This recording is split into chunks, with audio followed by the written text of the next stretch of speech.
The Adventures of Tom Sawyer by Mark Twain. Chapter 31. Now to return to Tom and Becky's share in the picnic. They tripped along the murky aisles with the rest of the company, visiting the familiar wonders of the cave, wonders dubbed with rather over-descriptive names, such as the drawing room, the cathedral, Aladdin's palace, and so on. Presently, the hide-and-seek frolicking began, and Tom and Becky engaged in it with zeal until the exertion began to grow a trifle wearisome. Then they wandered down a sinuous avenue, holding their candles aloft and reading the tangled web-work of names, dates, post-office addresses, and mottos with which the rocky walls had been frescoed in candle smoke. Still drifting along and talking, they scarcely noticed that they were now in a part of the cave whose walls were not frescoed. They smoked their own names under an overhanging shelf and moved on.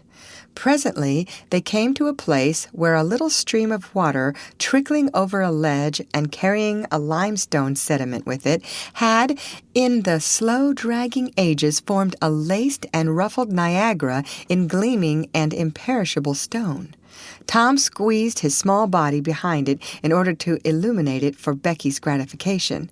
He found that it curtained a sort of steep natural stairway which was enclosed between narrow walls, and at once the ambition to be a discoverer seized him. Becky responded to his call, and they made a smoke mark for future guidance, and started upon their quest. They wound this way and that, far down into the secret depths of the cave, made another mark, and branched off in search of novelties to tell the upper world about. In one place they found a spacious cavern, from whose ceiling depended a multitude of shining stalactites, of the length and circumference of a man's leg. They walked all about it, wondering and admiring, and presently left it by one of the numerous passages that opened into it. This shortly brought them to a bewitching spring, whose basin was encrusted with a frostwork of glittering crystals. It was in the midst of a cavern whose walls were supported by many fantastic pillars, which had been formed by the joining of great stalactites and stalagmites together, the result of the ceaseless water drip of centuries. Under the roof, vast knots of bats had packed themselves together, thousands in a bunch. The lights disturbed the creatures, and they came flocking down by hundreds, squeaking and darting furiously at the candles. Tom knew their ways and the danger of this sort of conduct. He seized Becky's hand and hurried her into the first corridor that offered, and none too soon, for a bat struck Becky's light out with its wing while she was passing out of the cavern. The bats chased the children a good distance, but the fugitives plunged into every new passage that offered, and at last got rid of the perilous things. Tom found a subterranean lake shortly, which stretched its dim length away until its shape was lost in the shadows. He wanted to explore its borders, but concluded that it would be best to sit down and rest a while first. Now, for the first time, the deep stillness of the place laid a clammy hand upon the spirits of the children. Becky said, "Why, I didn't notice, but it seems ever so long since I heard any of the others." "Come to think, Becky, we are away down below them, and I don't know how far away, north or south or east or whichever it is. We couldn't hear them here." Becky grew apprehensive. "I wonder how long we've been down here, Tom. We better start back." "Yes, I reckon we better. Perhaps we better." "Can you find the way, Tom? It's all a mixed-up crookedness to me." "I reckon I could find it, but then the bats. If they put our candles out, it will be an awful fix. Let's try some other way, so as not to go through there." "Well, but I hope we won't get lost. It would be so awful," and the girl shuddered at the thought of the dreadful possibilities. They started through a corridor and traversed it in silence a long way, glancing at each new opening to see if there was anything familiar about the look of it, but they were all strange. Every time Tom made an examination, Becky would watch his face for an encouraging sign, and he would say cheerily, "Oh, it's all right. This ain't the one, but we'll come to it right away." But he felt less and less hopeful with each failure, and presently began to turn off into diverging avenues at sheer random in desperate hope of finding the one that was wanted. He still said it was all right, but there was such a leaden dread at his heart that the words had lost their ring and sounded just as if he had said, "All is lost." Becky clung to his side in an anguish of fear and tried hard to keep back the tears, but they would come. At last she said, "Oh, Tom, never mind the bats. Let's go back that way. We seem to get worse and worse off all the time." "Listen," said he. Profound silence, silence so deep that even their breathings were conspicuous in the hush. Tom shouted. The call went echoing down the empty aisles and died out in the distance in a faint sound that resembled a ripple of mocking laughter. "Oh, don't do it again, Tom. It is too horrid," said Becky. "It is horrid, but I better, Becky. They might hear us, you know." And he shouted again. The might was even a chillier horror than the ghostly laughter. It so confessed a perishing hope. The children stood still and listened, but there was no result. Tom turned upon the back track at once and hurried his steps. It was but a little while before a certain indecision in his manner revealed another fearful fact to Becky. He could not find his way back. "Oh, Tom, you didn't make any marks." "Becky, I was such a fool, such a fool. I never thought we might want to come back. No, I can't find the way. It's all mixed up." Tom, we're lost. We're lost. We never can get out of this awful place. Oh, why did we ever leave the others?" She sank to the ground and burst into such a frenzy of crying that Tom was appalled with the idea that she might die or lose her reason. He sat down by her and put his arms around her. She buried her face in his bosom. She clung to him. She poured out her terrors, her unavailing regrets, and the far echoes turned them all to jeering laughter. Tom begged her to pluck up hope again, and she said she could not. He fell to blaming and abusing himself for getting her into this miserable situation. This had a better effect. She said she would try to hope again. She would get up and follow wherever he might lead if only he would not talk like that any more. For he was no more to blame than she said. So they moved on again aimlessly, simply at random.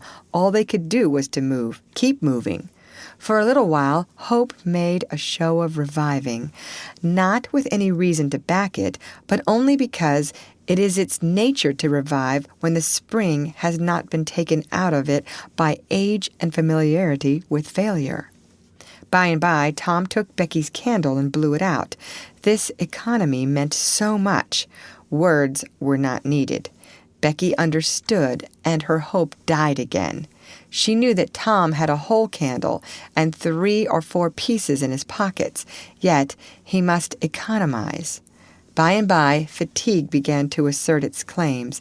The children tried to pay attention, for it was dreadful to think of sitting down when time was grown to be so precious. Moving in some direction, in any direction, was at least progress and might bear fruit, but to sit down was to invite death and shorten its pursuit. At last, Becky's frail limbs refused to carry her farther. She sat down. Tom rested with her, and they talked of home, and the friends there, and the comfortable beds, and, above all, the light. Becky cried, and Tom tried to think of some way of comforting her, but all his encouragements were grown threadbare with use, and sounded like sarcasms. Fatigue bore so heavily upon Becky that she drowsed off to sleep. Tom was grateful. He sat looking into her drawn face and saw it grow smooth and natural under the influence of pleasant dreams, and by a smile dawned and rested there. The peaceful face reflected somewhat of peace and healing into his own spirit, and his thoughts wandered away to bygone times and dreamy memories. While he was deep in his musings, Becky woke up with a breezy little laugh, but it was stricken dead upon her lips, and a groan followed it. "Oh, how could I sleep? I wish I never had waked. No, I don't, Tom. Don't look so. I won't say it again." "I'm glad you've slept, Becky. You'll feel rested now, and we'll find a way out." "We can try, Tom, but I've seen such a beautiful country in my dream. I reckon we are going there." Maybe not. Cheer up, Becky, and let's go on trying." They rose up and wandered along hand in hand and hopeless. They tried to estimate how long they had been in the cave, but all they knew was that it seemed days and weeks, and yet it was plain that this could not be, for their candles were not gone yet.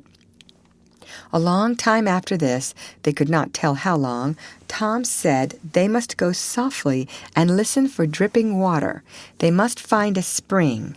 They found one presently, and Tom said it was time to rest again. Both were cruelly tired, yet Becky said she thought she could go a little farther. She was surprised to hear Tom dissent. She could not understand it. They sat down, and Tom fastened his candle to the wall in front of them with some clay. Thought was soon busy. Nothing was said for some time. Then Becky broke the silence. "Tom, I am so hungry." Tom took something out of his pocket. "Do you remember this?" said he. Becky almost smiled. "It's our wedding cake, Tom." "Yes, I wish it was as big as a barrel, for it's all we've got." "I saved it from the picnic for us to dream on, Tom, the way grown-up people do with wedding cake. But it will be our—" She dropped the sentence where it was. Tom divided the cake, and Becky ate with good appetite, while Tom nibbled at his moiety. There was abundance of cold water to finish the feast with. By and by, Becky suggested that they move on again. Tom was silent a moment. Then he said, "Becky, can you bear it if I tell you something?" Becky's face paled, but she thought she could. "Well then, Becky, we must stay here, where there's water to drink. That little piece is our last candle." Becky gave loose to tears and wailings. Tom did what he could to comfort her, but with little effect. At length Becky said, "Tom!" "Well, Becky?" "They'll miss us and hunt for us." "Yes, they will. Certainly they will." "Maybe they're hunting for us now, Tom." "Why, I reckon maybe they are. I hope they are." "When would they miss us, Tom?" "When they get back to the boat, I reckon." "Tom, it might be dark then. Would they notice we hadn't come?" "I don't know, but anyway, your mother would miss you as soon as they got home." A frightened look in Becky's face brought Tom to his senses, and he saw that he had made a blunder. Becky was not to have gone home that night. The children became silent and thoughtful. In a moment, a new burst of grief from Becky showed Tom that the thing in his mind had struck hers also, that the Sabbath morning might be half spent before Mrs. Thatcher discovered that Becky was not at Mrs. Harper's. The children fastened their eyes upon their bit of candle and watched it melt slowly and piteously away. Saw the half-inch of wick stand alone at last, saw the feeble flame rise and fall, climb the thin column of smoke, linger at its top a moment, and then the horror of utter darkness reigned. How long afterward it was that Becky came to a slow consciousness that she was crying in Tom's arms, neither could tell. All that they knew was that after what seemed a mighty stretch of time, both awoke out of a dead stupor of sleep and resumed their miseries once more. Tom said it might be Sunday now, maybe Monday. He tried to get Becky to talk, but her sorrows were too oppressive. All her hopes were gone. Tom said that they must have been missed long ago, and no doubt the search was going on. He would shout and maybe someone would come. He tried it, but in the darkness the distant echoes sounded so hideously that he tried it no more. The hours wasted away, and hunger came to torment the captives again. A portion of Tom's half of the cake was left. They divided and ate it. But they seemed hungrier than before. The poor morsel of food only whetted desire. By and by, Tom said, "Shh, did you hear that?" Both held their breath and listened. There was a sound like the faintest, far-off shout. Instantly, Tom answered it, and leading Becky by the hand, started groping down the corridor in its direction. Presently, he listened again. Again the sound was heard, and apparently a little nearer. "It's them," said Tom. "They're coming. Come along, Becky. We're all right now." The joy of the prisoners was almost overwhelming. Their speed was slow, however, because pitfalls were somewhat common and had to be guarded against. They shortly came to one and had to stop. It might be 3 feet deep. It might be 100. There was no passing it at any rate. Tom got down on his breast and reached as far down as he could. No bottom. They must stay there and wait until the searchers came. They listened. Evidently, the distant shoutings were growing more distant. A moment or two more, and they had gone altogether. The heart-sinking misery of it. Tom whooped until he was hoarse, but it was of no use. He talked hopefully to Becky, but an age of anxious waiting passed, and no sounds came. The children groped their way back to the spring. The weary time dragged on. They slept again, and awoke famished and woe-stricken. Tom believed it must be Tuesday by this time. Now an idea struck him. There were some side passages near at hand. It would be better to explore some of these than bear the weight of the heavy time in idleness. He took a kite line from his pocket, tied it to a projection, and he and Becky started, Tom in the lead, unwinding the line as he groped along. At the end of 20 steps, the corridor ended in a jumping-off place.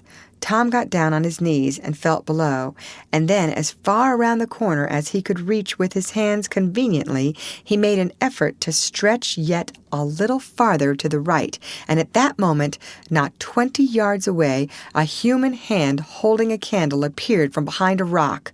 Tom lifted up a glorious shout, and instantly that hand was followed by the body it belonged to, Injun Joe's. Tom was paralyzed. He could not move. He was vastly gratified the next moment to see the Spaniard take to his heels and get himself out of sight. Tom wondered that Joe had not recognized his voice and come over and killed him for testifying in court. But the echoes must have disguised the voice. Without doubt, that was it, he reasoned. Tom's fright weakened every muscle in his body. He said to himself that if he had strength enough to get back to the spring, he would stay there, and nothing should tempt him to run the risk of meeting Injun Joe again. He was careful to keep from Becky what it was he had seen. He told her he had only shouted for luck. But hunger and wretchedness rise superior to fears in the long run. Another tedious wait at the spring and another long sleep brought changes. The children awoke tortured with a raging hunger. Tom believed that it must be Wednesday or Thursday or even Friday or Saturday now, and that the search had been given over. He proposed to explore another passage. He felt willing to risk Injun Joe and all other terrors. But Becky was very weak. She had sunk into a dreary apathy and would not be roused. She said she would wait now where she was and die. It would not be long. She told Tom to go with the kite line and explore if he chose. But she implored him to come back every little while and speak to her, and she made him promise that when the awful time came he would stay by her and hold her hand until all was over. Tom kissed her with a choking sensation in his throat and made a show of being confident of finding the searchers or an escape from the cave. Then he took the kite line in his hand and went groping down one of the passages on his hands and knees, distressed with hunger and sick with bodings of coming doom.